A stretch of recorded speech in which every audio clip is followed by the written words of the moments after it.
ലൈംഗിക ആരോപണങ്ങളുടെ പശ്ചാത്തലത്തിൽ രാഹുൽ മാങ്കൂട്ടത്തിൽ MLA-ക്കെതിരെ സമൂഹ മാധ്യമങ്ങളിലും തെരുവിലുമൊക്കെ പ്രതിഷേധം ശക്തമായിക്കൊണ്ടിരിക്കുന്ന ഒരു സാഹചര്യത്തിലാണ്. യുവതിയോട് ഗർഭചിത്രം നടത്താൻ രാഹുൽ മാങ്കൂട്ടത്തിൽ നിർബന്ധിക്കുകയും കൊലപ്പെടുത്തുമെന്ന് ഭീഷണിപ്പെടുത്തുന്ന ശബ്ദരേഖ ഉൾപ്പെടെ കഴിഞ്ഞ ദിവസങ്ങളിൽ പുറത്തു വന്നിരുന്നു. ഒരു യുവതി മാത്രമല്ല, ഒന്നിലധികം ആളുകൾ രാഹുൽ മാങ്കൂട്ടത്തിൻ്റെ അതിക്രമത്തിനിരയായെന്നും തങ്ങൾക്ക് നേരെ മോശമായി സംസാരമുയർത്തി രംഗത്ത് വന്നുവെന്ന് പറഞ്ഞതിന് പിന്നാലെ കോൺഗ്രസ് നേതൃത്വം തന്നെ പ്രതിരോധത്തിലായിരിക്കുകയാണ്. ഈ സാഹചര്യത്തിൽ പല സാമൂഹിക വിഷയങ്ങളിലും പ്രതികരിക്കുന്ന ബിഗ് ബോസ് താരവും സംവിധായകനുമായിട്ടുള്ള അഖിൽ മാരാർ എന്തുകൊണ്ട് രാഹുൽ മാങ്കൂട്ടത്തിനെതിരെ ഉയർന്നിരിക്കുന്ന ഈ ആരോപണങ്ങളിൽ മൗനം പാലിക്കുന്നു, എന്തുകൊണ്ട് നിലപാട് വ്യക്തമാക്കുന്നില്ല? അങ്ങനെയുള്ള ചോദ്യം കഴിഞ്ഞ ദിവസങ്ങളിൽ സോഷ്യൽ മീഡിയയിൽ ഉയർന്നിരുന്നു. അദ്ദേഹത്തിൻ്റെ ഹാൻഡിലുകളിൽ ചോദ്യമായി പലരും കുറിച്ചിരുന്നു. അതോടെ രാഹുൽ മാങ്കൂട്ടത്തിനെതിരെ ഉയർന്ന ആരോപണത്തിൽ ഒരു പ്രതികരണം അഖിൽ മാരാർ നടത്തിയിരിക്കുകയാണ്. വളരെ ഗുരുതരമായ ചില വെളിപ്പെടുത്തലുകൾ കൂടിയാണ് അഖിൽ മാരാർ നടത്തിയിരിക്കുന്നത്. തനിക്ക് ഇതിനു മുന്നേ ഈ കാര്യം അറിയാമായിരുന്നുവെന്നും തന്നോടും പലരും ഇതുമായി ബന്ധപ്പെട്ട പരാതി പറഞ്ഞിട്ടുണ്ടായിരുന്നുവെന്നാണ് അഖിൽ മാരാർ പറയുന്നത്. രാഹുൽ മാങ്കൂട്ടത്തിനെതിരായി കോൺഗ്രസ് സ്വീകരിച്ച നടപടി അത് അഭിനന്ദനാർഹമാണ്. കോൺഗ്രസിൻ്റേത് മഹത്തായ ഒരു തീരുമാനമെന്നാണ് അഖിൽ മാരാർ പറഞ്ഞു വെക്കുന്നത്. രാഹുലിനെതിരെ ഒന്നിലധികം പെൺകുട്ടികൾ തന്നോട് പറഞ്ഞിട്ടുണ്ട്.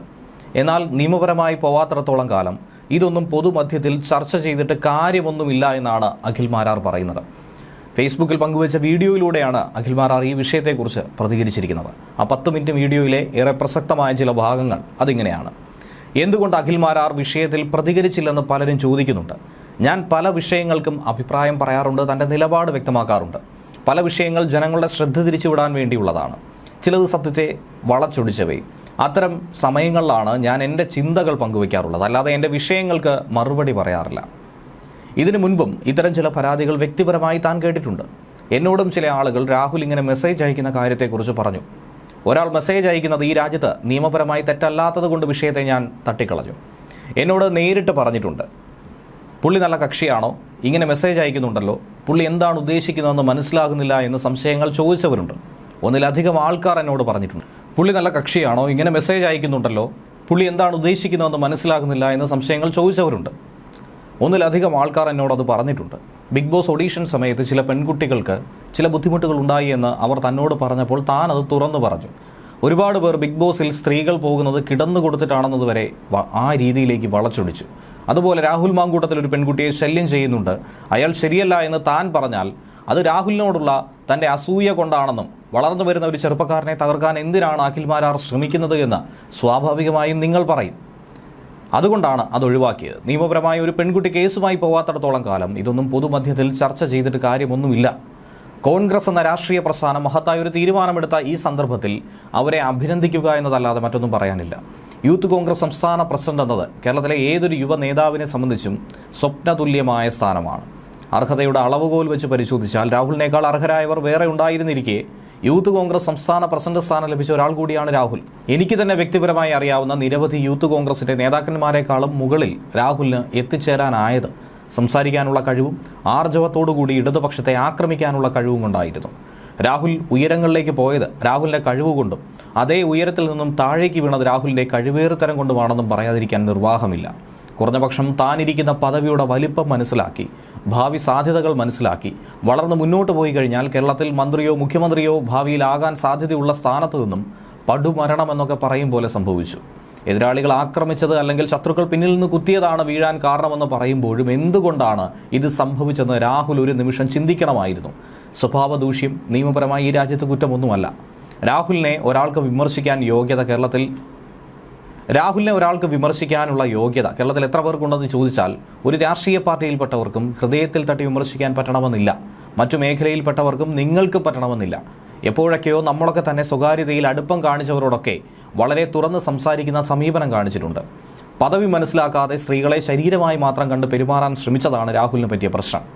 ജനപ്രതിനിധി എന്ന നിലയിൽ ഏതൊരു വീട്ടിലേക്കും അയാൾക്ക് കയറി ചെല്ലുവാനുള്ള സ്വാതന്ത്ര്യമുണ്ട്.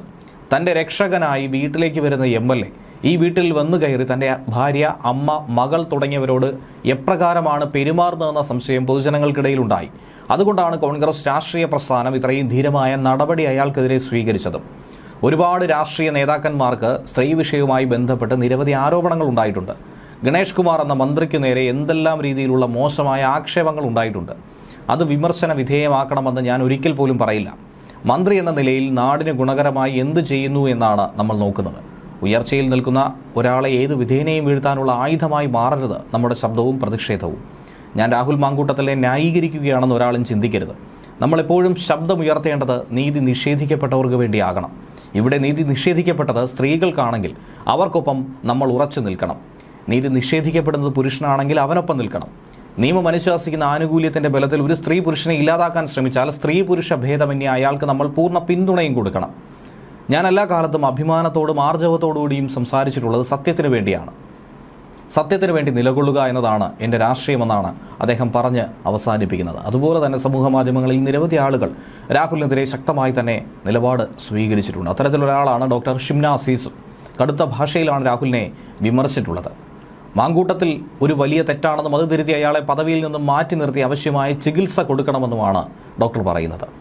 ഫേസ്ബുക്കിലൂടെയാണ് ഷിംന ഈ പ്രതികരണം പങ്കുവച്ചിരിക്കുന്നത്. കിടന്നുകൊടുത്ത പെണ്ണുങ്ങൾക്കൊക്കെ കാമം മൂത്തിട്ടാണെന്ന് കമന്റിട്ട് ജഡ്ജ് ചമയുന്നവർ ഒന്നുകിൽ ഉള്ളിൽ മറ്റൊരു രാഹുൽ മാങ്കൂട്ടത്തിലാണെന്നും ഷിംന കുറ്റപ്പെടുത്തുന്നുണ്ട്. നിരവധികം അതിജീവിതകൾക്കൊപ്പമെന്ന് പറഞ്ഞുകൊണ്ടാണ് ഈ കുറിപ്പ് അവസാനിപ്പിക്കുന്നത്. ഷിംനയുടെ ഫേസ്ബുക്ക് കുറിപ്പിൻ്റെ പൂർണ്ണ രൂപം ഇങ്ങനെയായിരുന്നു: രാഹുൽ മാങ്കൂട്ടത്തിൽ എന്ന ജനപ്രതിനിധിയും 2-3 ദിവസമായി സോഷ്യൽ മീഡിയയിൽ അണികൾ പരസ്പരം വാരിയെറിയുന്ന മാങ്ങാണ്ടിയും കോഴി വാർത്തകളും പലരോട് ഒരേ തീവ്രതയിൽ പ്രണയവും വിവാഹവും കുടുംബവും വാഗ്ദാനം ചെയ്ത് അഭിനയിച്ച് നെറുകെട്ട ചൂഷണം നടത്തിയതിൻ്റെ ശബ്ദരേഖകളെല്ലാം അനുദിനം വോള്യം കൂടി വരുന്ന കാഴ്ചയാണല്ലോ.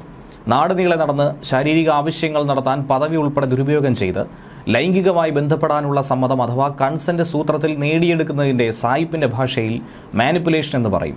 ഒരുതരം നിർമ്മിത സമ്മതം, ശുദ്ധ തെമ്മാടിത്തരമെന്നാണ് അതിനെ വിളിക്കേണ്ടത്. രാഷ്ട്രീയപരമായി ഉന്നത പദവിയിലുള്ള രാഹുലിന് എക്സാം പാസ്സാകാൻ കോളേജ് വിദ്യാർത്ഥിനിയുടെ ശരീരം പകരം ആവശ്യപ്പെടുന്ന പ്രൊഫസറെ പോലെ, പ്രൊമോഷൻ കിട്ടാൻ ബോസ് ഉദ്യോഗസ്ഥയെ ലൈംഗിക ചൂഷണം ചെയ്യുന്നത് പോലെ ഒരു മേൽക്കോയ്മ എല്ലാ ബന്ധങ്ങളിലുമുണ്ട്. അത് അയാൾ ഉപയോഗിച്ചിട്ടുണ്ട് എന്നതിൻ്റെ ഉത്തമ ഉദാഹരണമാണ്. ആ പ്രിവിലേജിൻ്റെ അങ്ങേ അറ്റമാണ് എനിക്ക് നിന്നെ കൊല്ലാൻ എത്ര സെക്കൻഡ് വേണമെന്നാണ് നീ കരുതുന്നത് എന്ന ആ ഗർഭിണിയോട് അയാൾ ചോദിക്കുന്ന അഹങ്കാരം തുടിക്കുന്ന ചോദ്യം. അയാളുടെ കുഞ്ഞിനെ ഉള്ളിൽ പേറിയ നാൾ മുതൽ മനസ്സുകൊണ്ട് അമ്മയായവളോട് ഇത്രയൊക്കെ ആയിട്ടും ആരൊക്കെ തൻ്റെ കുഞ്ഞിൻ്റെ അച്ഛൻ്റെ പേര് ചോദിച്ചിട്ടും അവൾ അയാളെ നിശബ്ദതയിൽ പൊതിഞ്ഞ് സംരക്ഷിക്കുകയാണ്. അവൻ ചവച്ച് തുപ്പിയിട്ടും സ്വന്തം പ്രണയത്തിൻ്റെ ആത്മാർത്ഥത അവരെ നയിക്കുന്ന ശബ്ദരേഖ കേട്ടത് ഉള്ളിൽ ഒരാന്തലോടെയാണ്, നീറ്റലോടെയാണ്. കിടന്നുകൊടുത്ത പെണ്ണുങ്ങൾക്കൊക്കെ കാമം മൂത്തിട്ടാണെന്ന് കമന്റിട്ട് ജഡ്ജ് ചമയുന്നവർ ഒന്നുകിൽ ഉള്ളിൽ മറ്റൊരു രാഹുൽ മാങ്കൂട്ടത്തിലാണ്. അല്ലായിരുന്നെങ്കിൽ സഹജീവിക്ക് ഇങ്ങനെ സംഭവിച്ചിരുന്നെങ്കിൽ നിങ്ങൾ എന്ത് തോന്നുമായിരുന്നോ അത് നിങ്ങൾക്കും സ്വാഭാവികമായി തോന്നിയേനെ. എന്ത് ചെയ്യാനാണ്? പിന്നെ രാവിലെ 11:15 സമയം പുലർച്ചെ 3:27 എന്ന് തലപ്പത്തുള്ളവർ പറഞ്ഞാൽ വാച്ച് തിരിച്ച് ആ സമയമാക്കുന്നവർ, അതിനപ്പുറം ചിന്തിക്കാൻ കെൽപ്പില്ലാത്തവർ, ഗ്രൂപ്പുകളിൽ ഓടുന്നതെല്ലാം കമന്റിൽ കൊണ്ടുവന്ന് ഒട്ടിച്ചോളൂ, മറുപടിയിട്ട് സമയം കളയാൻ ഉദ്ദേശിക്കുന്നില്ല എന്നാണ് ഡോക്ടർ കുറിച്ചിരിക്കുന്നത്.